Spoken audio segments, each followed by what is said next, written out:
नमस्कार, मैं हूं डॉक्टर शैलेंद्र और आप देख रहे हैं द डॉक्टर शैलेंद्र शो। सच तो सच है। आज इस कड़ी में हम आपको मिलाते हैं रीवा जिले की एक ऐसी हस्ती से जिसने अपने राजनीतिक जीवन की शुरुआत काफ़ी संघर्ष और ज़मीनी नेता के रूप में की। साथ ही उन्होंने राजनीति में अपनी एक अमिट छाप छोड़ी।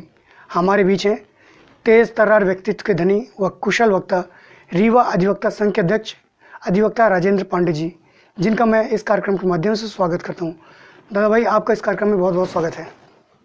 इस कार्यक्रम के माध्यम से हम उनकी यादों का दरवाज़ा खोलेंगे और ले जाएंगे उन्हें उस ओर जहां उन्होंने स्कूल की शिक्षा प्राप्त की और उनके गांव की ओर। दादा भाई, आप अपनी शिक्षा व अपने परिवार के बारे में क्या कहना चाहेंगे? देखिए, मैं एक मध्यम वर्गीय परिवार का बेटा हूँ और शिक्षा तो मेरी आधे मध्य प्रदेश में हुई। जी। पिताजी सर्विस में थे, मैं उनके साथ था। तो रीवा, सतना, सीधी, पन्ना, छतरपुर, ग्वालियर और एक आध साल रायपुर। मतलब कहना चाहिए कि मध्य प्रदेश का बहुत बड़ा एरिया। हाँ, तो मैं जहाँ पिताजी सर्विस में, वहाँ मेरी शिक्षा साथ में। जी। और मेरा गांव सतना जिले में एक गांव रजरवार और छिबौरा से 7-8 किलोमीटर पश्चिम में है। और छोटे मोटे कृषक भी हैं, नाम को खेती भी होती है। वैसे मध्यम वर्गीय परिवार है, पिताजी की नौकरी पर ही सारा परिवार डिपेंड करता था। और 3 बहनें थी, मैं इकलौता था। तो इस तरह से, और मैं बीएससी सेकेंड ईयर या फाइनल से रीवा में हूँ। सेकेंड ईयर से रीवा में हूँ मैं, तब से रीवा में ही हूँ। बीएससी किया, आधी एमएससी की, एलएलबी की और वकालत के क्षेत्र में हूँ। दादा भाई, आप राजनीति में जुड़े, छात्र जीवन से आप राजनीति कर रहे हैं, तो ऐसी कौन सी घटनाएं थी जिसने आपको राजनीति की तरफ मोड़ा? देखिए, आदमी रहता है समाज में, और समाज में जब राजनीति लोकतंत्र में होती है समाज के उत्थान के लिए, लेकिन राजनीति का जब दुरुपयोग करते हैं लोग और राजनीति समाज के उत्थान की जगह खुद के उत्थान में लग जाती है, तो थोड़ा सा दिल में ठेस पहुंचती है। वैसे मेरी जो पृष्ठभूमि है वो संघ की रही है। आपको शायद न मालूम हो, पांचजन्य के जो प्रथम संपादक थे डॉक्टर राजीव लोचन अग्निहोत्री, वो हमारी ग्रैंड मदर के भाई थे। तो हमारा पूरा खानदान सब आरएसएस वाला था।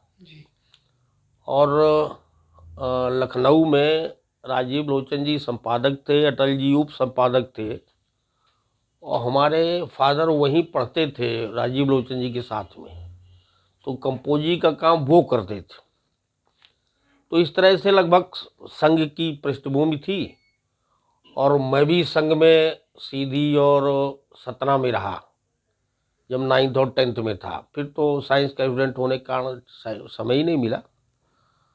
तो पृष्ठभूमि ऐसी थी कि मैं, अब वो संघ की पृष्ठभूमि थी और राष्ट्रीयता और राष्ट्रभाव, राष्ट्रवाद कुछ खून में घुला मिला था। राजनीति के 2 क्षेत्र थे। एक सत्ताधारी दल था जो भोगवादी राजनीति करना चाहता था, और एक राष्ट्रवादी राजनीति की जो रास्ता था वो जनसंघ था या समाजवादी था।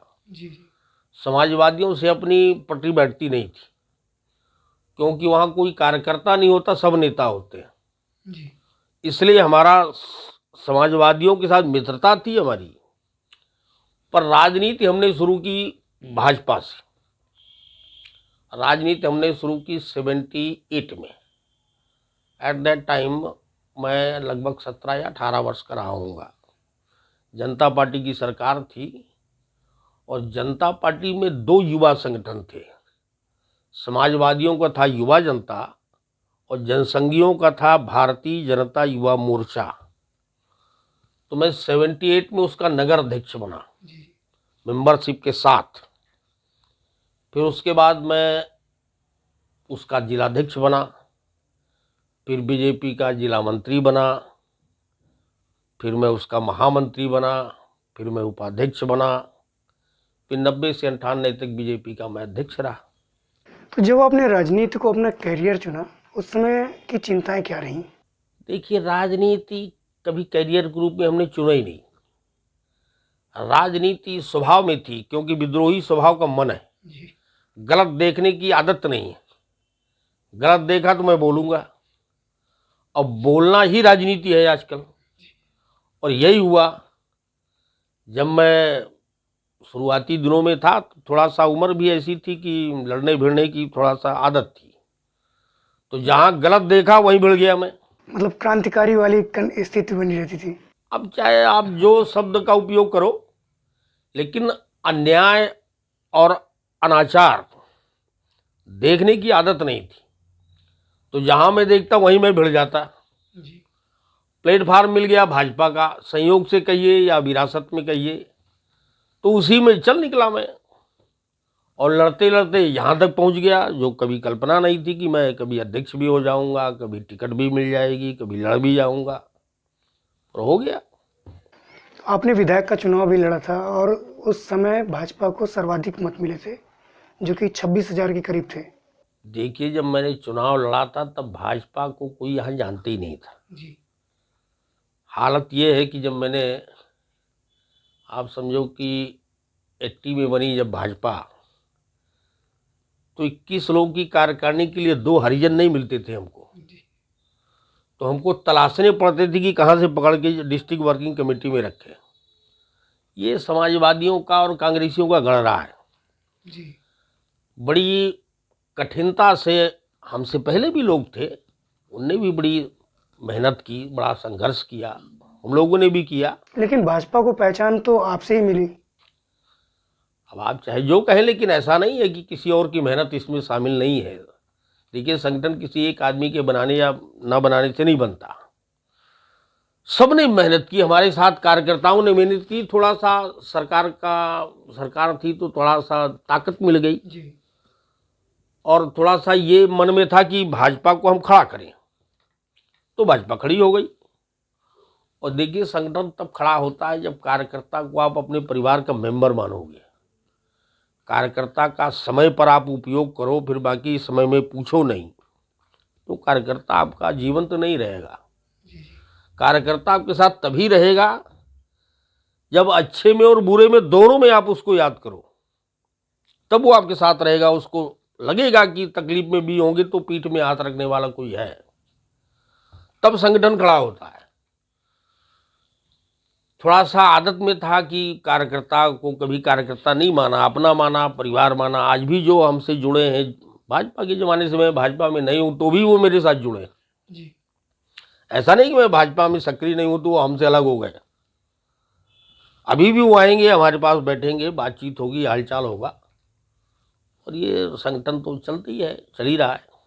आपके बारे में कहा जाता है कि जब आप जिला अध्यक्ष थे भाजपा के, तो उस समय आप जिस अधिकारी को चिन्हित करते थे ज्ञापन देने के लिए, तो उसी को ही ज्ञापन देते थे। कई बार ऐसा भी हुआ कि आपने कलेक्टर को ज्ञापन देने की सोची और लेने के लिए अगर एसडीएम या फिर तहसीलदार आए तो उनको वापस लौटना पड़ता था।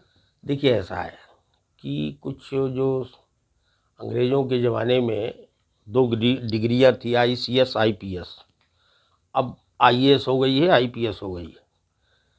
तो इनका ईगो इतना बड़ा रहता है कि इनको ये समझ में नहीं आता कि लोकतंत्र में नौकरशाही नौकर है, जी। लोकतंत्र में जनता मालिक है। जी। चाहे इस देश का राष्ट्रपति हो, वो भी पब्लिक का नौकर है।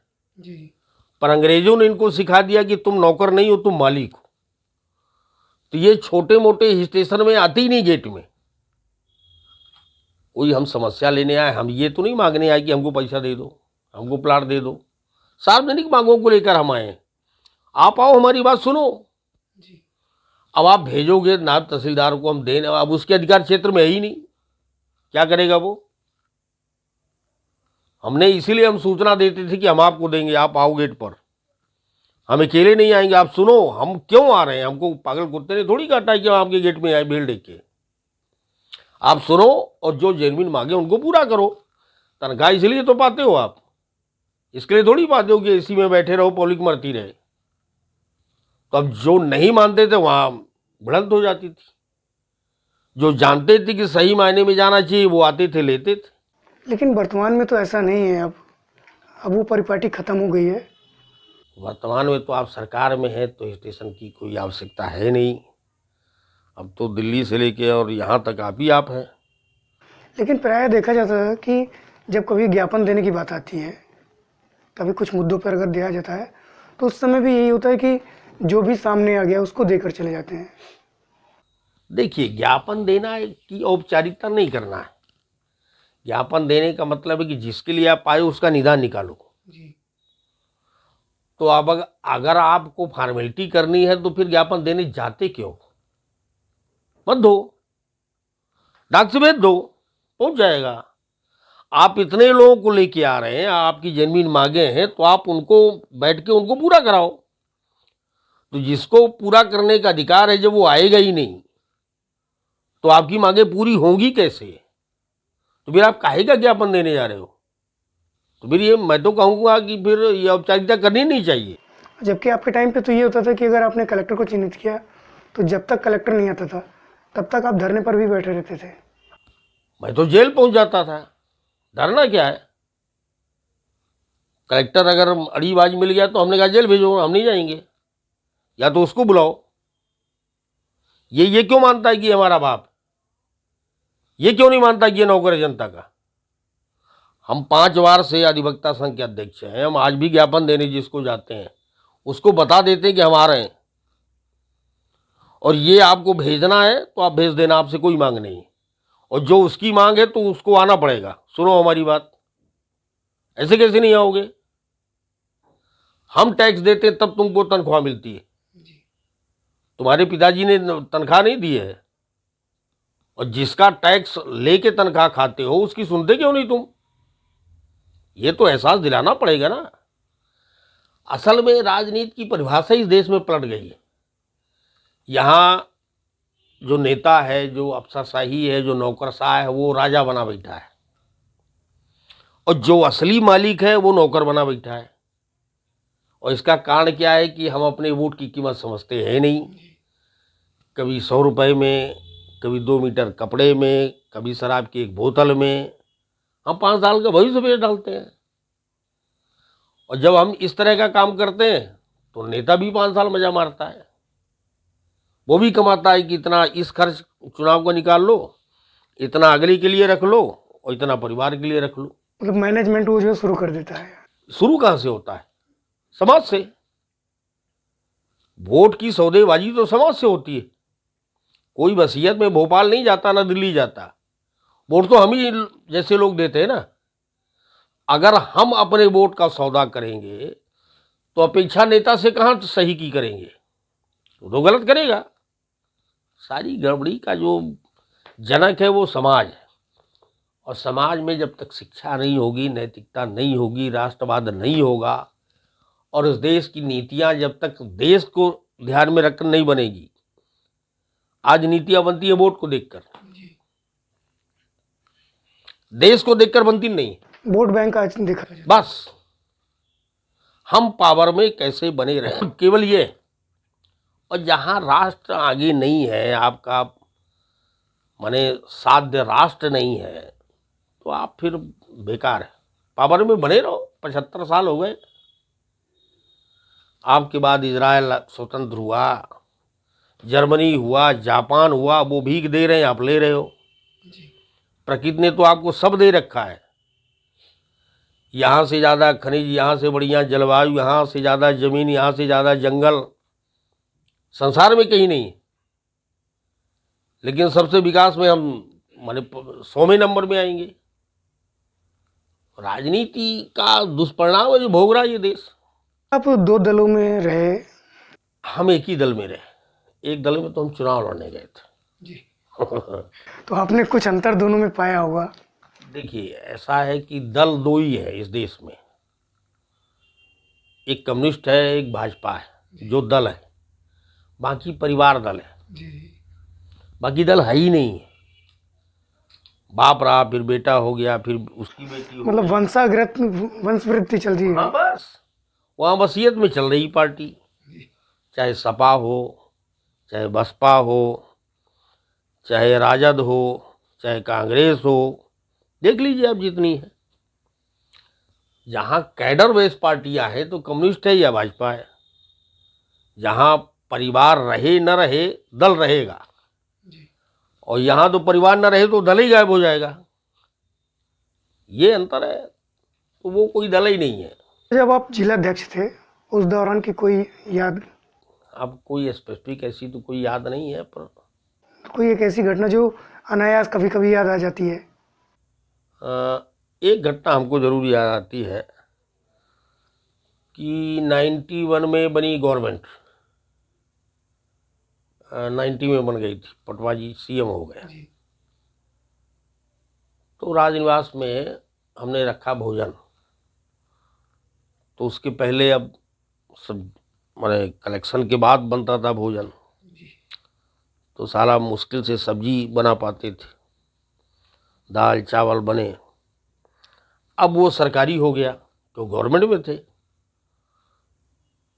तो हमको भी एक डेगची चढ़ी, तो हमने दे दिया एक ठेकेदार को, हमने कहा बना डालो। तो उसने फिर वो वीवीआईपी भोजन बना डाला, 2-3 तरह की सब्जियां, पनीर की सब्जी और पता नहीं क्या क्या आइटम। और उस कार्यक्रम में चीफ गेस्ट थे सबाऊ ठाकरे। खाना वाना हुआ, फिर खाना खा के जब वो जा रहे थे राजनिवास में कमरे की ओर, तो कहा इधर आ, घर जाने के पहले हमसे मिल के जाना। अब साला टेंशन हो गया हमको कि गड़बड़ क्या हो गया, ये बुढ़ा काहे बुलाया। हाँ, सारी व्यवस्थाएं तो पूरी सही रही, फिर अचानक हाँ आगे माने गड़बड़ कहाँ हो गई। अब असल में ध्यान नहीं आया कि गड़बड़ ये है। और सब तो तारीफ ही कर रहे थे, बहुत अच्छी व्यवस्था है, बहुत अच्छा भोजन है और ये वो।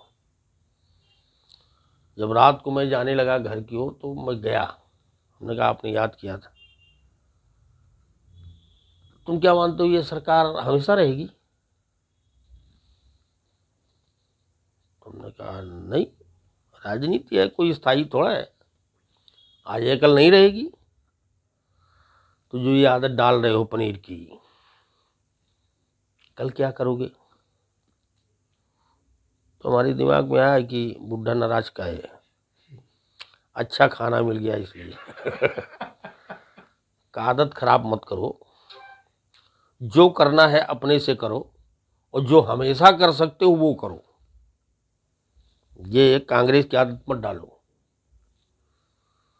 फिर मैं लौटा तो कुछ बड़े नेता इंतजार में भी थे, क्या हो गया, काहे बुलाया है? तो मैंने बताया,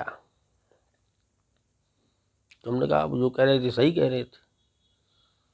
अब वो तो तब के हैं जब जनसंघ शुरू हुआ था, हम तो भाजपा जब शुरू हुई तब के हैं। तो वो तो जब जनसंघ बना बामन से हैं, तो उनने देखा है 1 से 2 कैसे बनाया है, तो उनका अनुभव था, सही है, गाइड किया है तो ठीक है। और इस आदत में थोड़ा सा रोक तो लगानी पड़ेगी।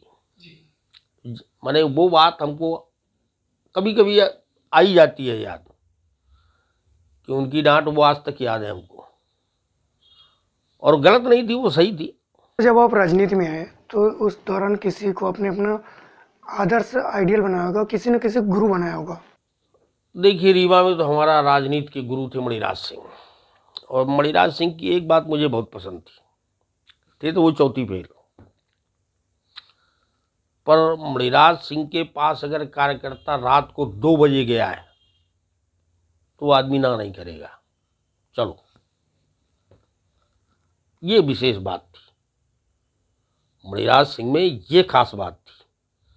आधी रात को उसकी जरूरत पड़ जाए, जबकि विकलांग आदमी थे वो, मतलब वो समर्पित रहे। हाँ, कार्यकर्ताओं की चिंता, भोजन किया कि नहीं किया, कहाँ रुकेगा, क्या खाएगा, कैसे जाएगा, किराया है कि नहीं, सारी चिंता वो करते थे। वैचारिक रूप से तो मैंने गुरु केवल एक ही को माना, और जिसके मैंने राजनीति में पांव छुआ वो अटल बिहारी, बाकी किसी का मान ही नहीं। और प्रायोगिक रूप से मणिराज सिंह थे, जिनसे मैंने राजनीति सीखी। मैं चिरौला में रहता था, गुड़ चौराहे में वो रहते थे, तो आते जाते वहीं दरबार होती थी हमारी, तो ये करेक्टर मैंने उनसे सीखा। अब हमसे भी नहीं रह जाता कोई हमारे गेट में पहुंच जाए तो जो मैं कर सकता हूं मैं करूंगा जरूर। अब वो कोई बुरा माने कोई अच्छा माने, मानता रहे, पर अगर कोई मदद मांगने आए तो मैं करूंगा निश्चित। ये आदत मैंने बड़ी राज सिंह से सीखी। और वैचारिक राजनीतिक गुरु मैंने माना हमेशा अटल बिहारी वाजपेयी को। एक वही शख्स है राजनीति में जो 50-60 माने दशक माने पंचवर्षीय योजना वो राजनीति में रहा होगा, पर जब गया तो सफ़ेद कपड़ों के साथ ही गया, काली का कोई टीका लगा नहीं। राजनीति करो तो ऐसे करो, अजात शत्रु बनो, बेदाग बनो, कोई उंगली न उठाए, राजनीति ऐसा करो। जब आप राजनीति में आ जाए तो कुछ आपने प्राथमिकताएं भी बनाई रही होंगी। देखिए, राजनीति की प्राथमिकता यही है, राजनीति समाज के लिए की जाती है, अपने लिए नहीं। तो 30-40 साल का हमारा भी राजनीतिक जीवन हो गया होगा, तो कम से कम ये तो मैं सीना तान के कह सकता हूँ कि रीवा में कोई ये नहीं कह सकता कि हमसे इनने लिया, ये बचा के रखा है। यही सबसे बड़ी प्राथमिकता थी। कोई ये न कहे कि हमारा खाई बैठा है। मतलब जहां से निकलो तो बेदाग निकलो। हाँ, बस कोई किसी के सामने आपको सर झुकाने की जरूरत ना पड़े। कोई इस शहर में, इस प्रदेश में ये नहीं कह सकता कि राजेंद्र पाणी ने हमारा खाया है। बस यही जमा पूंजी पर्याप्त, कुछ मिले न मिले उससे बहुत लेना देना नहीं है। वर्तमान में जो है अधिवक्ता संघ के अध्यक्ष हैं और लगातार विगत 5 टर्म से आपके द्वारा जो है अधिवक्ताओं के लिए किए गए प्रयास क्या हैं? जब मैं अधिवक्ता संघ का अध्यक्ष बना, 11 में या 12 में बना, ऐसे ठीक से ध्यान नहीं मुझे सर, तो अधिवक्ता संघ अधिवक्ताओं के कल्याण के लिए था ही नहीं। अधिवक्ता संघ नेतागिरी चमकाने के लिए और वकालत जमाने के लिए था। माने अधिवक्ताओं को न तो कोई किसी तरह की मदद मिल रही थी और न अधिवक्ताओं को संरक्षण मिल पा रहा था, कार्यालय तक नहीं था। तो जब पहली बार मैं अध्यक्ष बना तो मैंने कहा कि कार्यालय कहाँ उसको देखें, तो पता चला कि कार्यालय है ही नहीं। हमने फिर उसका कार्यालय बनवाया, 30-40 लाख रुपए बिंदु विकास प्राधिकरण से कलेक्ट कराए। फिर हमने फंड इकट्ठा कराया। फंड तो इसके पहले भी आता रहा होगा। जब कार्यालय नहीं था तो किसी को मालूम ही नहीं था कि फंड है कि चला गया, कहाँ गया, भगवान मालूम। तो रीवा में तकरीबन ऐसे होंगे 300-400 के लगभग पूरे 10 वर्षों में।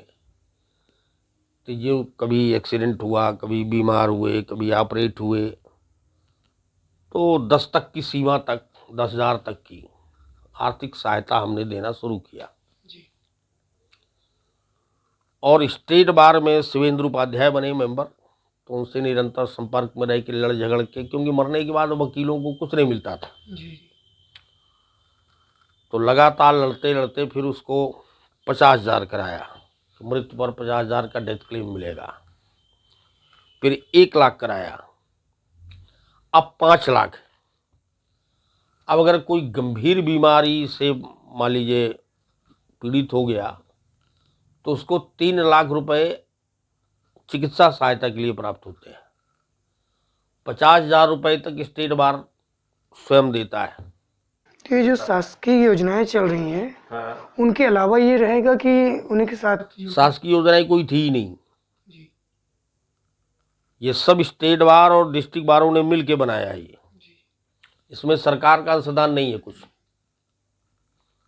जो बनाया वो वकीलों की समितियों ने बनाया, जो निर्वाचित समितियां थी।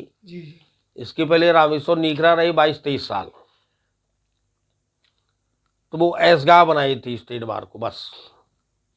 अधिवक्ताओं के कल्याण से कोई लेना देना नहीं, कोई मतलब नहीं। और हमसे क्या है कि अब मैं जिस पद में रहूं तो उसकी ड्यूटी का निर्वहन न करूं, ये मुझसे होता नहीं।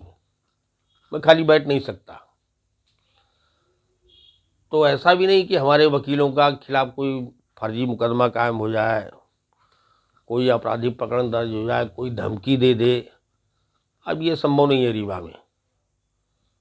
अब पुलिस भी ये जानती है कि आमना सामना हो जाएगा। बहुत सोच समझ के वकीलों से मिलने का प्रयास करते हैं। अधिवक्ता संघ के अध्यक्ष के नाते आपके भविष्य की कुछ योजनाएं होंगी? हाँ, है ना। देखिए, वकील एक ऐसा निरीह समाज है। वकीलों में आप मान लो कि 100 वकील हैं, तो उसमें से 30-40 तो ऐसे हो सकते हैं जो लिविंग की एक अच्छी पोजीशन में पहुंच जाते हैं। 60% ऐसे होते हैं जो डेली कमा के खाते हैं, और जब वो नहीं रहते तो पूरी फैमिली हैंड टू माउथ हो जाती है, सड़क पर आ जाती है। अगर उनका कोई वारिस तैयार नहीं है, कमाता माता नहीं है, तो पूरी फैमिली के सामने दाने दाने की समस्या खड़ी हो जाती है। तो एक तो हमने प्रयास किया और स्कीम भी आई, अभी अटकी पड़ी है, कि वकीलों को फ्री प्लाट या उसमें सरकार भी थोड़ा सांसदान दे। सरकार 25% तक मनी है कि 25% हम दे देंगे, 75% अधिवक्ता को देना पड़ेगा। तो अधिवक्ता कॉलोनियों का निर्माण सरकारी ज़मीनों पर वो अभी एक्ट बना नहीं है। अभी लिखा पढ़ी चल रही है। और दूसरा, हम चाहते थे कि वकीलों का इंश्योरेंस हो जाए।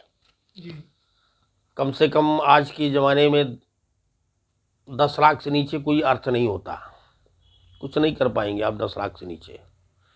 तो हमारा ये प्रयास था कि 10 लाख के ऊपर का 25 लाख तक का एक 2-3 कैटेगरी का इंश्योरेंस पॉलिसी, और उसका प्रीमियम 1/3 सरकार दे दे या आधा दे दे, आधा वकील दे दे रजिस्ट्रेशन के समय।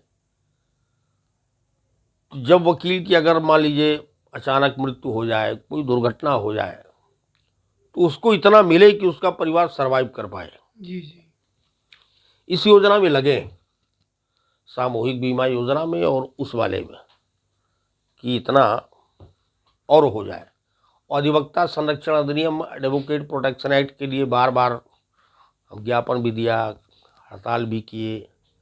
दोनों सरकारों ने हाँ भी की, भाजपा ने भी और कांग्रेस ने भी, सदन में पास नहीं किया। अब देखिए, लड़ाई जारी है, कब तक होता है। क्या आप फिर से राजनीति में सक्रिय होने की संभावना है भविष्य में? राजनीति, अब राजनीति के बारे में मैं श्योर नहीं, क्योंकि राजनीति जिस डगर पर चल निकली है वहाँ हम जैसों की पूछ परख जरा कम है। क्योंकि राजनीति अब केवल पैसे का खेल बनती जा रही है, और वो अपने बस का रोग नहीं है। अब तो लोग विधानसभा में वोट खरीदते हैं, वो अपने से होगा नहीं। पहले इस भाजपा के बारे में ये कहा जाता था कि ये कार्यकर्ताओं की पार्टी है और कार्यकर्ता को जबरदस्ती चुनाव लड़ाया जाता है। सत्ता पक्ष में आने के बाद ऐसा कि मतलब मोह जो है भंग हो गया कार्यकर्ताओं से। भाजपा का सबसे पहला स्लोगन था, पार्टी विद द डिफरेंस, दूसरों से अलग है। पर साहब, वो सत्ता का दुर्गुण से बच पाना इतना आसान नहीं। तो क्या ये मान लें कि इसका ये कांग्रेसीकरण हो रहा है? हो ही रहा है। मध्य प्रदेश में सरकार किसकी है? भाजपा का नाम है, आधी कैबिनेट तो उनकी है जो कांग्रेस से आए हैं। तो फिर क्या ये मान के चले कि आने वाला समय जो है पूरी तरह से कांग्रेस का हो जाएगा भाजपा के नाम पे? हो सकता है। और भाजपा के नाम पर कांग्रेस का काहे का हो जाएगा? हर दल के लोग आ रहे हैं। वेस्ट बंगाल में लड़ने गई भाजपा तो ना सीपीएम वालों को रोका, ना टीएमसी वालों को रोका, ना कांग्रेस वालों को रोका। बिहार में चुनाव हुआ तो ना सपा वालों को रोका, ना राजद वालों को रोका, ना जनता दल वालों को रोका। रीवा जिले में आप देख लो, जो रीवा का भाजपा का प्रतिनिधित्व करते हैं उसमें से एक आदमी भाजपा का ओरिजिनल, बाकी सब आयतित। जी जी। और ये कहना चाहिए कि पूरे विंध्य प्रदेश की ये स्थिति है। हाँ, कमोबेश कह सकते हैं, कहीं ज़्यादा है कहीं कम है। अब वो भाजपा का अब टारगेट हो गया है पावर, कैडर टारगेट में नहीं है। कैडर बेस था जब था। तो ये भी कह सकते हैं कि अब ये भी जो है कांग्रेस की राह पर चल पड़ी है।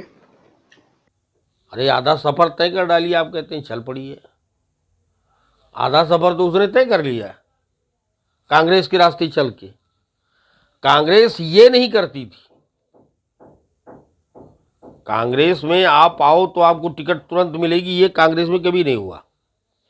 आप नेता के बहुत खासम खास हैं, जो प्रदेश का नेता है तो भले ओबलाइज कर दे आपको, लेकिन मास लेवल पर ये कभी नहीं हुआ कांग्रेस में। पर इनको तो सत्ता की इतनी बड़ी भूख बताइए, पूरी कैबिनेटें बना ली। जनता ने आपको दिया वोट, विपक्ष में रहने का भाड़ भी जाती कांग्रेस। और अगर वो मिलना चाहे तो आप अपनी शर्त तो मिलाओ। माने पोर्टफोलियो के लिए अड़ा बैठा था ज्योतिरादित्य। 15 दिन विभागों का बंटवारा नहीं हुआ, तो ये पोर्टफोलियो के लिए अड़े क्यों? खाने को नहीं मिलेगा, कमजोर विभाग मिल जाएंगे। तो आप में और कांग्रेस में अंतर क्या रहा? आप बताना क्या चाहते हो? और वैसे भी भाजपा का आप देखो, जब सुषमा स्वराज अरुण जेटली थे जी इसी डीजल पेट्रोल के महंगाई को लेकर 17 दिन लोकसभा बंद थी। जी। याद है आपको? अटल जी का भी एक विशेष अभियान चला था जिसमें कि लोग साइकिल से संसद जाते थे। 17 दिन संसद ठप थी, पेट्रोलियम की कीमतें न बढ़ाई जाए। आज क्या हो रहा है? आज लगाम लगाना मुश्किल हो रहा है। हम खरीद कर क्रूड ऑयल लंका को देते हैं, नेपाल को देते हैं, बांग्लादेश को देते हैं। हम सप्लायर हैं उनके।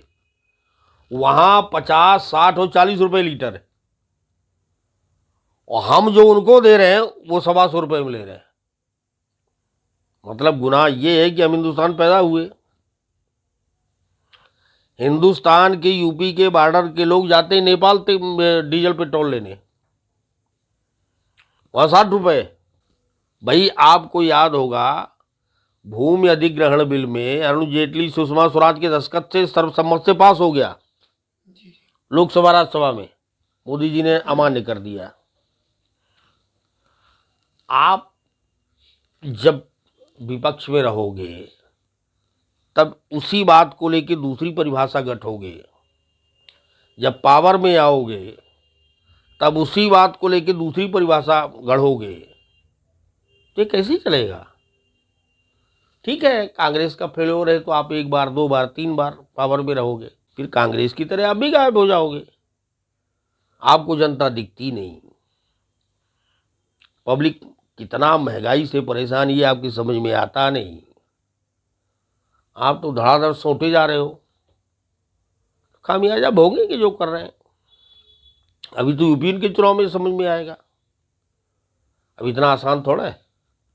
मतलब ये जो राह है काफ़ी कठिन हो गई है।